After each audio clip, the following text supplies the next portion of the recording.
Archimède et la couronne d'or frelatée du roi Hiéron II. La couronne d'or frelatée. Le roi de Syracuse, Hiéron II, commanda une couronne d'or pour offrir aux dieux. Il donna à un orfèvre la masse d'or nécessaire à sa fabrication. La couronne fabriquée était magnifique et sa masse était identique à celle de l'or.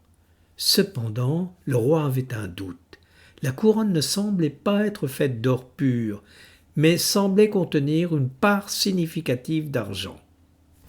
Le roi demanda à son ami Archimède de contrôler la couronne, mais sans la détruire. D'après la légende, et après plusieurs jours de réflexion, Archimède trouva la solution pendant qu'il prenait son bain. Heureux de sa découverte, on dit qu'il courut nu dans les rues de Syracuse en criant « Eureka !» qui signifie « J'ai trouvé ». Dans cette vidéo, nous referons, de la façon la plus proche possible de la réalité, l'expérience qui a permis à Archimède de démontrer que la couronne du roi était frelatée. Pour simplifier, seuls les aspects qualitatifs seront considérés. L'expérience d'Archimède. Pour refaire l'expérience d'Archimède, nous avons remplacé la couronne d'or et d'argent par cette couronne en laiton. C'est une solution beaucoup plus économique et plus simple. Le laiton est un alliage de cuivre de zinc qui contient environ 30% de zinc. Ainsi, le cuivre remplace l'or et le zinc remplace l'argent. L'or et l'argent ont la même structure cubique à face centrée et sont miscibles en toutes proportions. Le cuivre a aussi une structure cubique à face centrée, mais la structure du zinc est hexagonale compacte. En conséquence, la miscibilité du zinc dans le cuivre est limitée à environ 35%. Les masses volumiques ρ correspondantes sont de 19 300 kg par mètre cube pour l'or, 10 500 kg par mètre cube pour l'argent, 8 960 kg par mètre cube pour le cuivre, 7 150 kg par mètre cube pour le zinc et 7 300 à 8 800 kg par mètre cube pour le laiton en fonction de la teneur en zinc. En fait, il y a deux descriptions différentes de l'expérience d'Archimède, celle de Vitruvio et celle de Flavino. Pour plus d'informations, voir l'excellent livre de Lucio Russo, Archimede, un gran scienziato antico. Dans cette vidéo, les textes en jaune proviennent de ce livre. Commençons par la description de Vitruvio. Vitruvio était un architecte romain, auteur du traité De Architectura, publié 23 ans avant Jésus-Christ. Il a inspiré le dessin de l'homme de Vitruve, réalisé par Léonard de Vinci. On dit qu'Archimède aurait préparé deux blocs de masse égale à celle de la couronne, un d'or et l'autre d'argent. Dans notre cas, nous avons préparé deux blocs de masse égale à celle de la couronne de laiton, un de cuivre et un de zinc.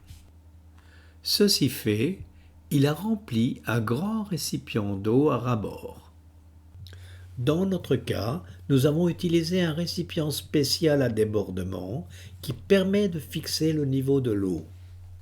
L'eau qui déborde de ce récipient est récupérée par un second récipient gradué en centimètres cubes.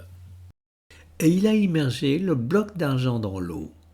Le volume d'eau qui a débordé du récipient est égal à celui de l'argent présent dans le récipient. Il a ensuite retiré l'argent du récipient et rempli à nouveau le récipient de façon à ce que le niveau d'eau soit égal au niveau d'eau initial. Il a trouvé ainsi le volume d'eau correspondant au volume de l'argent. Dans notre cas, le bloc de zinc est immergé et le volume d'eau qui déborde est mesuré directement grâce au récipient à débordement.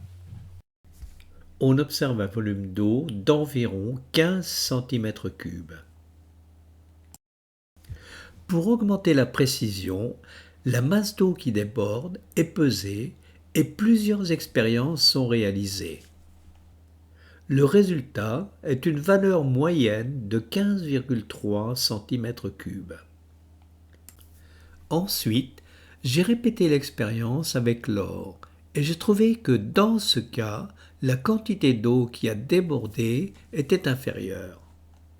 Dans notre cas, le bloc de cuivre est immergé.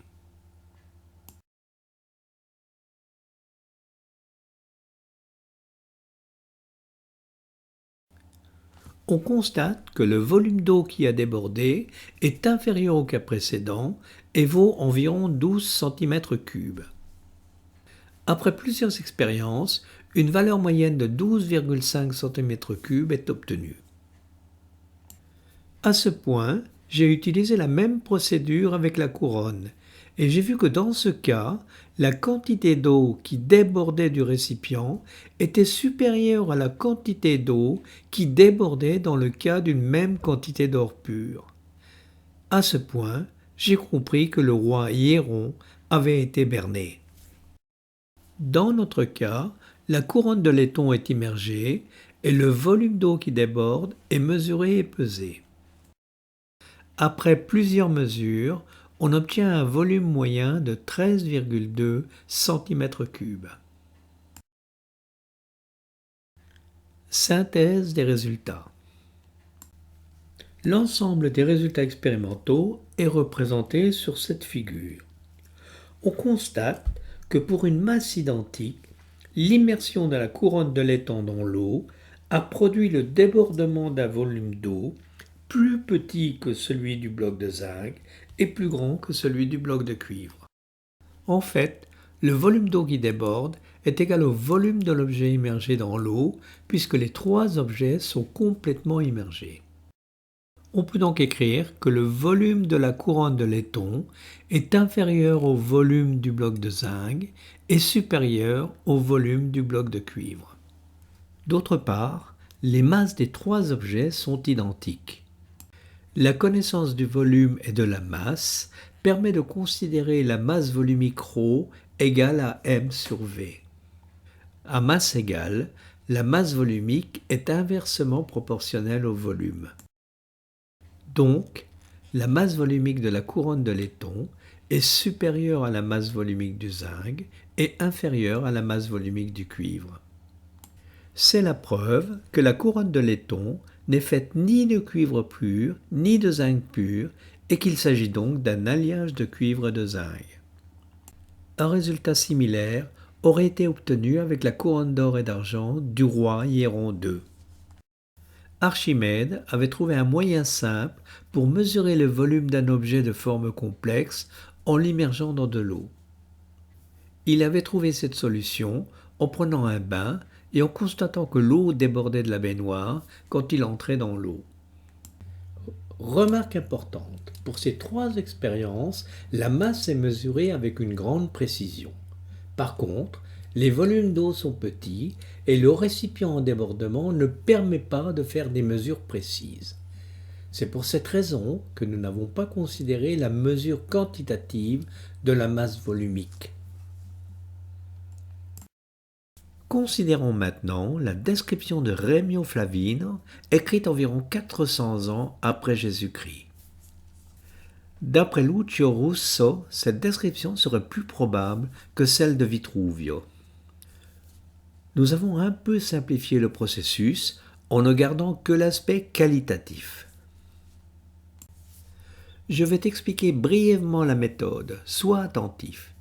Équilibre les plateaux d'une balance précise, place une livre d'argent et une livre d'or sur chacun des plateaux de façon à ce qu'aucune des deux ne prévale. Dans notre cas, équilibrons une balance avec deux masses égales de cuivre et de zinc. Puis, immerge-les dans l'eau.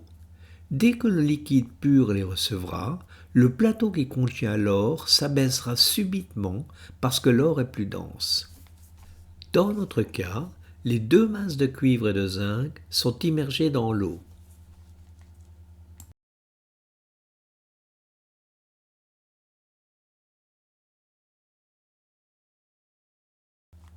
La balance est déséquilibrée du côté du cuivre. Prends ensuite l'or auquel a été substituée une partie d'argent et un point égal d'or pur. Place-les sur la balance et plonge-les dans l'eau. Et observe. L'or pur, dans l'eau, deviendra plus pesant et te révélera le vol. Dans notre cas, la couronne de laiton et la même masse de cuivre sont immergées dans l'eau.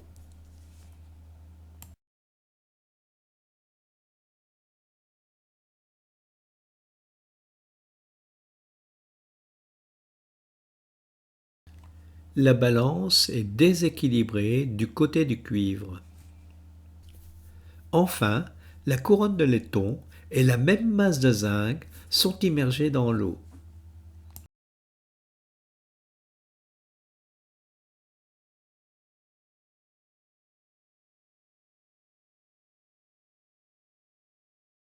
Cette fois, la balance est déséquilibrée du côté de la couronne de laiton. Synthèse des résultats. Voici l'ensemble des résultats des expériences réalisées dans l'air et des expériences réalisées dans l'eau. Pour interpréter ces résultats, il est utile de donner des informations sur la poussée d'Archimède et sur les poids et masses réels et apparents. La poussée d'Archimède π est une force qui agit sur un corps complètement ou partiellement immergé dans un fluide au repos, comme de l'eau, de l'huile ou de l'air. Cette force π est due à la pression du fluide sur le corps. Π est dirigé verticalement vers le haut et est égal à l'opposé du poids du volume du fluide déplacé. Considérons le cas d'un objet de volume V. Immergeons cet objet dans un récipient contenant un fluide jusqu'à un niveau initial. Selon sa masse m objet, on observe 3 cas. Premier cas, l'objet coule au fond du récipient. Le niveau du fluide monte jusqu'à son niveau final. On constate que le volume du fluide déplacé est égal au volume de l'objet immergé. Deuxième cas, l'objet flotte entre deux eaux. Comme dans le cas précédent, le volume du fluide déplacé est égal au volume de l'objet immergé. Troisième cas, l'objet flotte à la surface du fluide et seule une partie V' de l'objet est immergée. Le volume du fluide déplacé est plus faible que dans les deux cas précédents et il est égal au volume V' de la partie immergée de l'objet. Nous avons indiqué précédemment que la poussée d'Archimède est dirigée verticalement vers le haut et est égale à l'opposé du poids du volume du fluide déplacé. Dans le cas de la gravitation terrestre, le poids est relié à la masse par la relation P égale mg. G étant l'accélération de la pesanteur.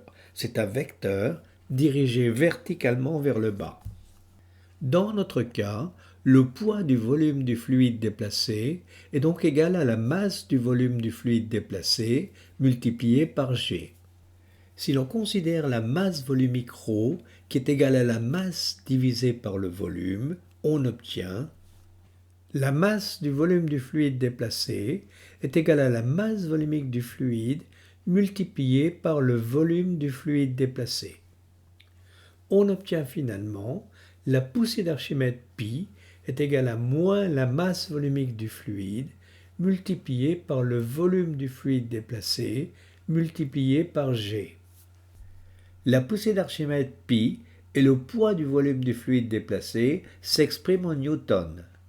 La masse du volume du fluide déplacé s'exprime en kilogrammes et l'accélération de la pesanteur petit g est égale à 9,81 newtons par kilogramme. Pour le premier et le deuxième cas, le volume du fluide déplacé est égal au volume de l'objet immergé. On peut donc écrire que la poussée d'Archimède est égale à moins la masse volumique du fluide multiplié par le volume de l'objet multiplié par G. Lorsque l'objet flotte, dans le troisième cas, le volume du fluide déplacé est égal au volume V' de la partie de l'objet qui est immergée. La poussée d'Archimède correspondante est égale à moins la masse volumique du fluide multiplié par le volume V' de l'objet multiplié par G. On obtient donc deux formules pour la poussée d'Archimède selon que l'objet est complètement immergé ou partiellement immergé. Ces formules montrent que la poussée d'Archimède ne dépend que de la masse volumique du fluide et du volume de l'objet entièrement ou partiellement immergé. La masse de l'objet n'intervient pas. Quel est le critère de flottabilité? L'objet de volume V et de masse m est soumis à deux forces. Son poids, P égale masse de l'objet multiplié par G, dirigé verticalement vers le bas, et la poussée d'Archimède pi, dirigée verticalement vers le haut. L'objet coule si la norme du vecteur P est supérieure à la norme du vecteur pi. L'objet flotte entre deux eaux ou à la surface du fluide si les normes des vecteurs P et pi sont égales. Lorsque l'objet coule, on peut écrire que la masse de l'objet multipliée par G est supérieure à la masse volumique du fluide multipliée par le volume de l'objet multiplié par G. En éliminant G situé des deux côtés de l'inéquation et en faisant intervenir la masse volumique de l'objet, on peut écrire que la masse volumique de l'objet multipliée par le volume de l'objet est supérieure à la masse volumique du fluide multipliée par le volume de l'objet. Soit finalement, la masse volumique de l'objet est supérieure à la masse volumique du fluide. De la même façon, on obtient dans le deuxième cas la masse volumique de l'objet est égale à la masse volumique du fluide. Le troisième cas est légèrement différent car il fait intervenir le volume V' de la partie immergée de l'objet. On a donc m objet multiplié par G est égal à ρ fluide multiplié par V' objet multiplié par G. Soit ρ objet multiplié par V objet est égal à ρ fluide multiplié par V' objet. Par conséquent, ρ objet divisé par ρ fluide est égal à V' objet divisé par V objet. Comme le volume V' de la partie immergée de l'objet est inférieur au volume V de l'objet, V' objet divisé par V objet est inférieur à 1. Et finalement, on obtient la masse volumique de l'objet est inférieure à la masse volumique du fluide. En conclusion, la flottabilité de l'objet dépend des valeurs respectives de la masse volumique de l'objet et de la masse volumique du fluide. On parle de flottabilité négative lorsque l'objet coule, de flottabilité neutre lorsque l'objet flotte entre deux eaux et de flottabilité positive lorsque l'objet flotte à la surface du fluide. Remarque, la poussée d'Archimède pi se produit avec tous les fluides, y compris l'air. Cependant, la masse volumique de l'air est très faible, 1,2 kg par mètre cube, comparée à 1000 kg par mètre cube pour la masse volumique de l'eau. La poussée d'Archimède dans l'air est négligeable et dans la plupart des cas, elle n'est pas considérée. Si le fluide est l'eau, on peut considérer la densité. La densité d'un objet est égale à la masse volumique de cet objet divisée par la masse volumique de l'eau. Cette densité est sans dimension. Dans ce cas, l'objet coule si sa densité est supérieure à 1, il flotte entre deux eaux si sa densité est égale à 1, et il flotte à la surface de l'eau si sa densité est inférieure à 1. Considérons maintenant le point réel et le point apparent. Dans l'air, et en négligeant la poussée d'Archimède, un objet de masse réelle subit l'attraction de la pesanteur G. Il est soumis à un point réel dirigé verticalement vers le bas. Ce poids réel est égal à la masse réelle multipliée par l'accélération de la pesanteur g. Si l'objet est libre, alors il subira une chute libre verticale selon un mouvement rectiligne uniformément accéléré. On peut mesurer le poids réel avec un dynamomètre. Il s'agit d'un dispositif permettant de mesurer les forces. L'objet est suspendu au dynamomètre par un fil et il est immobile. Le fil exerce une tension T sur l'objet. La deuxième loi de Newton indique que cette tension est égale à l'opposé du poids réel. Dans un fluide, par exemple dans le cas de l'eau, un objet de masse réelle est également soumis à un poids réel dirigé verticalement vers le bas. Mais il subit aussi une poussée d'Archimède π. Π est égal à moins la masse volumique de l'eau multiplié par le volume de l'objet multiplié par g. Π est dirigé verticalement vers le haut. Si la masse volumique de l'objet est supérieure à la masse volumique de l'eau, alors la norme du poids réel est supérieure à la norme de π. C'est le cas présent. Additionnons les deux vecteurs poids réel et π. Pour ce faire, on place le vecteur π à l'extrémité du vecteur poids réel. La résultante est le vecteur poids apparent. Le poids apparent est dirigé verticalement vers le bas. La norme du poids apparent est égale à la norme du poids réel moins la norme de la poussée d'Archimède π. Soit la masse réelle moins la masse volumique de l'eau multipliée par le volume de l'objet, le tout étant multiplié par g. On peut aussi écrire que le poids apparent est égal à la masse apparente multipliée par g. En conséquence, l'objet coule au fond du récipient. Il a une flottabilité négative. L'objet subit une force de réaction R dirigée vers le haut et égale à l'opposé du poids apparent. On peut mesurer le poids apparent en suspendant l'objet à un dynamomètre. Le fil soumet l'objet à une tension T égale à l'opposé du poids apparent. En conclusion, le poids réel est le poids d'un objet dans l'air. Il est égal à la masse réelle multipliée par g. Et le poids apparent est le poids du même objet dans l'eau ou dans un fluide quelconque.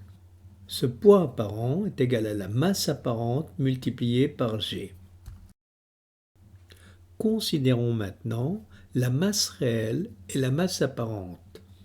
La mesure d'une masse peut se faire à l'aide d'une balance à deux plateaux. Pour mesurer la masse réelle d'un objet dans l'air, on peut suspendre cet objet à l'un des plateaux de la balance et équilibrer la balance en plaçant des poids de masse m est égal à la masse réelle sur l'autre plateau. On pratique de la même façon pour la mesure de la masse apparente d'un objet dans l'eau. Cette masse apparente est égale à la masse réelle moins la masse volumique de l'eau multipliée par le volume de l'objet. En faisant intervenir la masse volumique de l'objet, on peut encore écrire que la masse apparente est égale à la masse réelle multipliée par 1 moins la masse volumique de l'eau divisée par la masse volumique de l'objet. Nous pouvons maintenant interpréter nos résultats expérimentaux. Dans l'air, la balance mesure la masse réelle. Les masses réelles de la couronne de laiton, du bloc de cuivre et du bloc de zinc étant identiques, on comprend que la balance soit équilibrée. Dans l'eau, la balance mesure la masse apparente. La première expérience montre que la masse apparente du cuivre est supérieure à celle du zinc puisque la balance est déséquilibrée du côté du cuivre. Pour la deuxième expérience, la masse apparente du cuivre est supérieure à la masse apparente de la couronne puisque la balance est déséquilibrée du côté du cuivre. Enfin, Pour la troisième expérience, c'est la masse apparente de la couronne qui est supérieure à la masse apparente du zinc, puisque la balance est déséquilibrée du côté de la couronne. On peut donc écrire que la masse apparente de la couronne est inférieure à la masse apparente du cuivre et supérieure à la masse apparente du zinc. Ces relations permettent de passer des masses apparentes aux masses volumiques correspondantes. Elles indiquent que la masse volumique de la couronne est supérieure à la masse volumique du zinc et inférieure à la masse volumique du cuivre. Ce résultat prouve que la couronne de laiton n'est faite ni de cuivre pur ni de zinc pur, mais qu'elle est faite d'un alliage cuivre-zinc. En conclusion, les deux méthodes décrites par Vitruvio et Flavino permettent de savoir si un objet métallique de forme quelconque est fait d'un métal pur ou d'un alliage. La première méthode est facile à réaliser, mais elle n'est pas très sensible, car il est difficile de mesurer précisément un volume d'eau qui déborde. En outre, la méthode demande au moins 2 expériences. La seconde méthode est plus complexe, car elle nécessite l'utilisation d'une balance qui peut être plongée dans l'eau. Elle a l'avantage de ne nécessiter qu'une seule expérience, celle pour laquelle l'objet analysé, la couronne d'or frelaté dans le cas d'Archimède, ou la couronne de laiton dans notre expérience, est comparé avec un métal pur de masse identique, l'or ou le cuivre dans notre cas. Notons que l'effet de la poussée d'Archimède est facilement observé avec cette méthode, à la fois sensible et élégante. Il est difficile de savoir quelle méthode a effectivement utilisé Archimède pour démontrer que la couronne du roi Hiéron II était frelatée. La seconde méthode serait plus probable. Pour l'époque, l'idée d'Archimède d'immerger des objets de forme compliquée pour mesurer leur volume était géniale. Sans vouloir minimiser l'idée qu'a eue Archimède pour démontrer que la couronne du roi Hiéron II était frelatée, il est utile de dire que 2 faits ont favorisé sa démarche expérimentale. Premier fait, l'or et l'argent ont une très grande différence de masse volumique, 19 300 kg par mètre cube pour l'or et 10 500 kg par mètre cube pour l'argent. En conséquence, les effets observés dans les méthodes de Vitruvio et de Flavino sont très visibles, beaucoup plus que ceux que nous avons observés avec notre couronne de laiton. Second fait, l'or et l'argent ont la même structure et sont miscibles en toute proportion. C'est une propriété assez rare avec les autres alliages.